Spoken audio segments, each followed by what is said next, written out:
السلام علیکم عزیز طلبہ، آج ایک ایسے لفظ کے بارے میں آپ کی خدمت میں حاضر ہے کہ جس کے ارتقاء کے بارے میں شاید بہت سے لوگوں کو علم نہیں ہے۔ لفظ ہے جلاد۔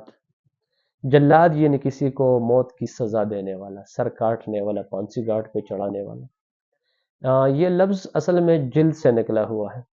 پرانے زمانے میں جب کسی کو سزا دی جاتی تھی، یعنی سزائے موت، تو انتہائی شدت سے، انتہائی سخت طریقے سے ان کا جلد جو ہے وہ اتار دیا جاتا تھا۔